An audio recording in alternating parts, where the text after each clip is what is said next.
guys আজি মই আপোনালোকক ট্ৰিগনোমেট্ৰি ইন্ট্ৰোডাকশন ক্লাস কৰিব গৈ আছো সো আজি আপোনালোকক মই ট্ৰিগনোমেট্ৰি বেসিক কনসেপ্ট খিনি আৰু ফৰ্মুলা খিনি বুজাব গৈ আছো চাও সো এইটো এটা ৰাইট এঙ্গেল ট্ৰায়াঙ্গেল বুলি ক'ব পাৰি কি এইটো এটা সমকোণী ত্ৰিভুজ হয় সমকোণী ত্ৰিভুজ মানে য'ত আমি 90 ডিগ্ৰী দেখা পাওঁ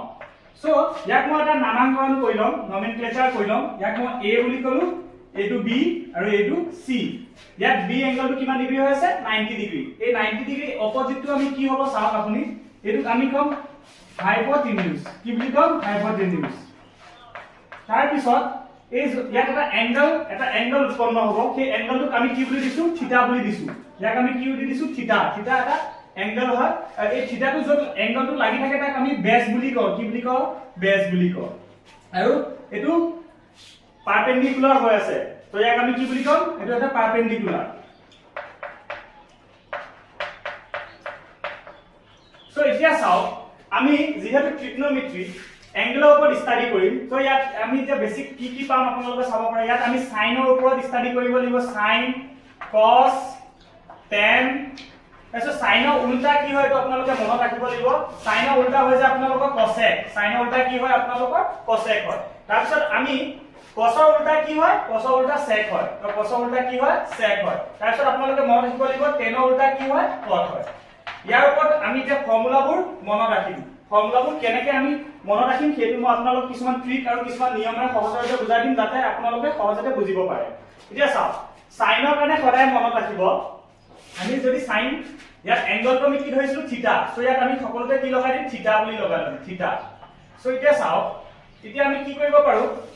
sin থিটাৰ কাৰণে আমি ফৰ্মুলা কি আছিল আপোনালোকে সদায় মনত ৰাখিব sin থিটাৰ কাৰণে ফৰ্মুলা আছিল আপোনাৰ পাৰপেন্ডিকুলাৰ ডিভাইডেড বাই হাইপোটেনিউজ সো এই পাৰপেন্ডিকুলাৰটো মই p ৰে ডিনোট কৰিছো আৰু এই যোনটো হাইপোটেনিউজ হয় ইয়াক মই স্মল h ৰে ডিনোট কৰিছো আৰু বেসটোক মই স্মল b ৰে ডিনোট কৰিছো সো এতিয়া আপোনালোকে চাব পাৰে sin থিটা বুলি আমি কি লিখিব পাৰো sin থিটা বুলি আমি পাৰপেন্ডিকুলাৰ ডিভাইডেড বাই হাইপোটেনিউজ লিখিব পাৰো সো মই p বাই নরমালি কি লিখিলো h লিখিলো p বাই h লিখিলো এতিয়া আপোনালোকে ক'ব পাৰে স্যাৰ cos থিটাটো কি হ'ব সো cos থিটাটোৰ কাৰণে আমাৰ সদায় মনত ৰাখিব বেস divided by কি হ'ব hypotenuse হ'ব সো ইয়াৰ কাৰণে মই লিখিম b by h কি লিখিম b by h এতিয়া আপোনালোকে ভাবিব যে tan থিটাটো কি হ'ব নরমাল tan থিটাটো এটা মই ফৰ্মুলা এতিয়া লিখি দিও আপোনালোকক সদায় মনত ৰাখিব tan থিটা ইকুৱেল কি হয় sin থিটা divided by কি হয় cos থিটা এই ফৰ্মুলাটো আপোনালোকে মনত ৰাখিব tan থিটা is equal sin থিটা divided by cos থিটা সো এতিয়া আমি কি কৰিম sin থিটা ভ্যালুটো আমি কি পালো p by h পালো ওকে ইয়াত আমি পুট কৰিলো p by h আৰু cos থিটা ভ্যালুটো আমি কি পালো b by h তো আমি b by h পুট কৰিলো সো ইয়াত আমাৰ h কেনসেল আউট হৈ গল তো আমি tan থিটা মানে কি লিখিব পাৰো পাৰপেন্ডিকুলাৰ ডিভাইডেড বাই কি লিখিব পাৰো আমি বেস লিখিব পাৰো সো ইয়াৰ পৰা আপোনালোকে গম পালে যে পাৰপেন্ডিকুলাৰ ডিভাইডেড বাই বেস হ'ব আমাৰ tan থিটাৰ ফৰ্মুলা এতিয়া আপোনালোকক মই আগতে কৈ দিছিলো এই যোনটো sin থিটা হয় তাৰ cos থিটাটো কি হয় জানে ইনভাৰ্স হয় ইনভাৰ্স মানে বিপৰীত হয় মানে এটা ইয়াৰ sin থিটা ইনভাৰ্সটো আমি যদি কৰি দিও কি হ'ব h বাই কি হ'ব p হ'ব ওকে এই ফৰ্মুলাটো আপোনালোকে মনত ৰাখিব পাৰে ঠিক আছে cos থিটাটো কেনেকৈ মনত ৰাখিব cos থিটাটো আপোনালোকে মনত ৰাখিব হলে তাৰ উল্টাটো কি আছে sec থিটা তো h বাই কি হ'ব আপোনালোকৰ b হ'ব ঠিক তেনেকৈ cot থিটাটো মই কি মনত ৰাখিব পাৰিম tan থিটা উল্টা তো মানে কি হ'ব b বাই p হ'ব সো এইটো আপোনালোকৰ ক্লাস 10 ৰ বেসিক ফৰ্মুলা আছিল 8.1 এক্সাৰসাইজৰ সো এই ফৰ্মুলাখিনি আপোনালোকে ভালকে বুজি ল'ব ঠিক আছে এইখিনি যদি আপোনালোকে বুজিলে ইয়াৰ কিছুমান ট্ৰিকত মই আপোনালোকক বুজাব বিচাৰো এই যে আপোনালোকে চাব পাৰে কোনটো ট্ৰিকত মই বুজাব বিচাৰিম মানি লওক এই যে ক্ৰিকেট টিম হিচাপে মই ক'ব বিচাৰো sin থিটা cos থিটা আৰু tan থিটা আপোনালোকে ক্ৰিকেট খেল নিশ্চয় দেখে ক্ৰিকেট খেলত মই ইয়াত ইন্ডিয়াক মই ভাৰত হিচাপে ডিনোট কৰিছো কি বুলি কৈছো ভাৰত সো ইয়াক মই ইন্ডিয়াক মই বি লৈছো ঠিক আছে তাৰ পিছত মই পাকিস্তানক পি লৈছো পাক বুলি লিখিছো তাক মই পি লৈছো আৰু বাংলাদেশক মই কি লৈছো তাক মই বি বুলি লৈছো এতিয়া sin থিটা মানে কি বুজিব পাৰে আপোনালোকে sin থিটা বুজিব পাৰে আপোনালোকে পাকিস্তান আৰু হিন্দুস্তান মানে হিন্দুস্তান ইয়াক মই ডিনোট কৰিছো হিন্দুস্তান সৰি ফৰ্মুলা মতে হিন্দুস্তান লিখিব লাগিছিল আপোনাক মই কি লিখিলো হিন্দুস্তান সো sin থিটাত আপোনালোকে কি ভাবিব পাৰে পাকিস্তান আৰু হিন্দুস্তানৰ মেচ হল পাকিস্তানৰ কা মেচ হল হিন্দুস্তানৰ মেচ হল cos থিটা বুলি আপোনালোকে ভাবিব কি পাৰে cos থিটা বুলি আপুনি যদি ক্ৰিকেট লাভাৰ এজন হয় তেনহলে আপুনি মনত ৰাখিব পাৰে cos থিটা মানে কি হ'ব আপোনাৰ বাংলাদেশ ডিভাইডেড বাই হিন্দুস্তানৰ মাজত মেচ হৈ আছে তাৰ পিছত tan θ টো আপুনি কি মতে মনত ৰাখিব পাৰে বাংলাদেশ ডিভাইডেড বাই পাকিস্তান আপোনালোকে এইটো ত্ৰিকোণটো আপোনালোকে ফৰ্মুলাবোৰ মনত ৰাখিব পাৰে তাৰোপৰি আৰু কিছুমান ফৰ্মুলা আছে মই আপোনালোকক বুজাই দিম এই ফৰ্মুলাটো কি আছিল মানে ট্ৰিক আছিল ফৰ্মুলাবোৰ মনত ৰাখিবৰ কাৰণে মই আপোনালোকক বুজাব বিচাৰো সো ফাৰ্স্ট অফ অল আপুনি চাওক ফৰ্মুলাটো কি হ'ব মই বুজাই আছো ফৰ্মুলাটো চাব some people have curly brown hair turn permanently black so ইয়াৰ পৰা আপোনালোকে কি বুজিব পাৰে ইয়াৰ যোনটো সাম বুজাই আছে এইটো সাইন বুজাই আছে সামে কাক ডিনোট কৰি আছে সাইনক ডিনোট কৰি আছে আৰু কাৰ্লিটোৱে কসক ডিনোট কৰি আছে আৰু টানটোৱে কাক ডিনোট কৰিছে টেনক আৰু পিপুল মানে এইটো আপোনাৰ পি হৈ গল প্ৰথম আখৰখিনি ধৰি লওক ইয়াত h হৈ গল মানে p বাই h হৈ যাব ঠিক তেনেকৈ আপোনাৰ কষ্টৰ ফৰ্মুলা b বাই কি হ'ব h হ'ব ধৰিব পাৰিছে এই ফৰ্মুলাটো আপোনালোকে মনত ৰাখিব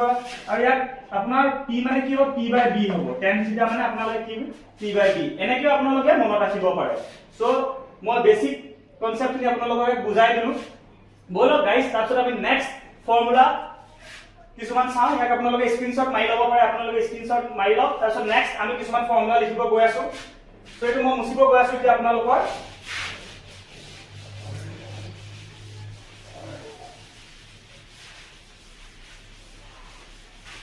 সো এতিয়া আপোনালোকক মই ত্ৰিকোণমিতিৰ লিষ্টটো পঢ়াম পুনৰ ত্ৰিকোণমিতিৰ যোনটো এংগল আছিল সেই এংগলৰ মই লিষ্ট আপোনালোকক পঢ়াব গৈ আছো সো আপোনালোকে ভালকে চাব মই প্ৰথমে আপোনালোকক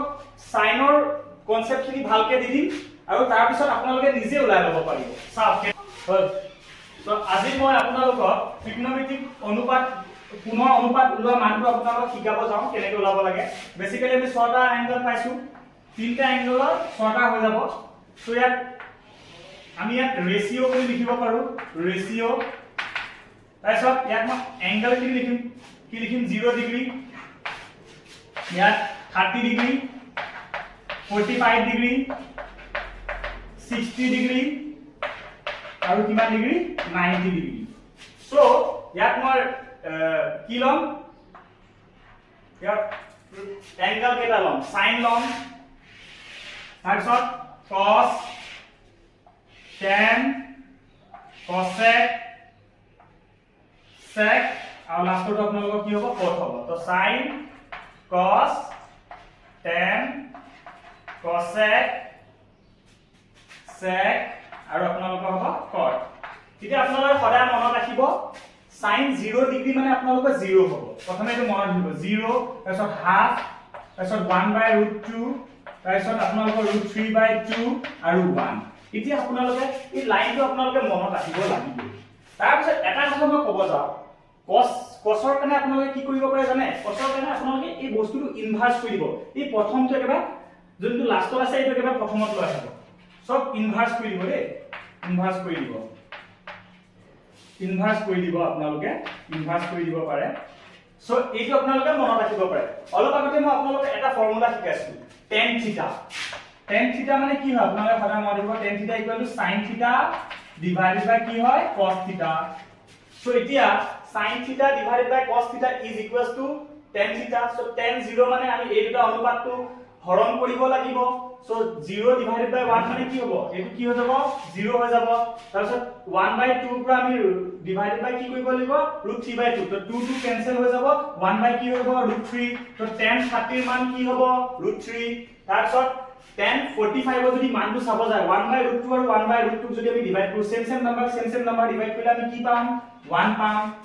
তাৰ পিছত tan 60 ডিগ্ৰী যদি কৰিব পাও 2 2 ক্যান্সেল √3/1 হ'ব দ্যাট মিন্স আমাৰ কি হ'ব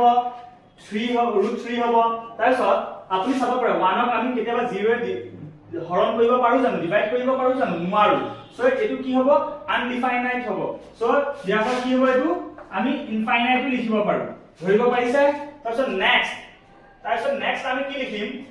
সাইনৰ উল্টা এই সাইনৰ লগত একো নাছিল যদি কি আছিল sin 0 মানে 0 0 লগত একো না থাকিলে কি থাকে 1 তাক যদি উল্টা কৰো তাক যদি ইনভাৰ্স কৰো 1/0 অলপ আগতে আমি 1/0 কৰোতে কি পাইছো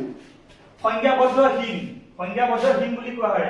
সো ইয়াক আমি এনেকৈ ডিনোট কৰিব পাৰো তাৰ পিছত ইয়াক যদি উল্টা কৰো 2/1 মানে 2 হৈ গ'ল ইয়াক যদি উল্টা কৰো √2/1 তো √2 হৈ গ'ল ইয়াক যদি মই উল্টা কৰো 2/√3 হ'ব তো কি হৈ গ'ল 2/√3 আৰু 1 ক যদি উল্টা কৰো 1 ৰ লগত এটা মানে কি আছিল 1 কাৰণ 1 এটা পৰিমেয় সংখ্যা ৰেশনাল নাম্বাৰ যি নাম্বাৰ আমি p/q ফৰ্মত প্ৰকাশ কৰিব পাৰো 1 ৰ তলত এটো নিউমাৰেটৰ বুলি কয় এটো ডিনোমিনেটৰ বুলি কয় সো 1 ৰ তলত নিউমাৰেটৰ ডিনোমিনেটৰ কি আছে আপোনালোকৰ 1 আছে সো ইয়াক যদি ইনভাৰ্স কৰো মানে বিপৰীত কৰো তো 1/1 হ'ব তো দ্যাট মিন্স কি হ'ব 10 সৰি cosec 90 ডিগ্ৰী মানে কি হ'ব 1 এ হ'ল তাৰপিছত cosৰ 0 ডিগ্ৰী মানে 1 আছে sec 0 ডিগ্ৰী মানে 1/1 মানে কি হ'ব 1 এ হ'ব ইয়া উল্টাটো কৰিলে কি হ'ব √2/√3 হ'ব তাৰপিছত ইয়াক উল্টা কৰিলে √2 হ'ব ইয়াক উল্টা কৰিলে 2 হ'ব আৰু ইয়াক যদি মই উল্টা কৰো 0/1 ইয়াক যদি মই উল্টা কৰি কি হৈ যাব আপোনালোকৰ 1 বাই কি হ'ব 0 হ'ব এইটো যদি মই কৰো এইটো কি হ'ব সংখ্যাবদ্ধহীন হ'ব সো এটা নেক্সট ইয়াক যদি মই উল্টা কৰো 10 0 মানে কি আছে 0 তাক যদি উল্টা কৰো কি হ'ব 0/1 মানে কি হ'ব 1/0 সো ইয়াক যদি মই উল্টা কৰো এইটো সংখ্যাবদ্ধহীন হ'ব তাৰপিছত এতিয়া চাও 1/√3 যদি উল্টা কৰো মই কি পাম √3 1 যদি উল্টা কৰো 1 এ পাম √3 উল্টা কৰিলে কি পাম 1/√3 কাৰণ √3 তলত একো নাই আছিল যদি কি আছিল 1 আছিল তাক যদি মই উল্টা কৰি দিও কি হৈ যাব 1/√3 হৈ যাব তাৰ পিছত এতিয়া যদি মই এই যে সংখ্যাবদ্ধহীন আছিল সংখ্যাবদ্ধ নহয় যে ইয়াক আমি কিনেকে লিখিছো 1/0 লিখিছো তাক যদি উল্টা কৰো কি হ'ব তাক যদি উল্টা কৰো আমাৰ কি হ'ব 0 বাই কি হ'ব 1 দ্যাট মিন্স 0/1 মানে আমি কি লিখিব পাৰো আলটিমেটলি 0 লিখিব পাৰো সো আপোনালোকে এটো এই ফৰ্মুলাটো আপোনালোকে 8.2 এক্সাৰসাইজত লাগিব 8.2 এক্সাৰসাইজৰ কাৰণে এই ফৰ্মুলাবোৰ আপোনালোকে মনত ৰাখিব লাগিব সো দ্যাটস হোৱাই মই যিমান পসিবল হক আপোনালোকক বুজাব চেষ্টা কৰিছো আপোনালোকে এই স্ক্ৰিনশ্বট মাৰি লওক আৰু আপোনাৰ বুক এনচিআৰটি বুকটো আছে আপোনালোক চাব বুজিব চেষ্টা কৰিব ঠিক আছে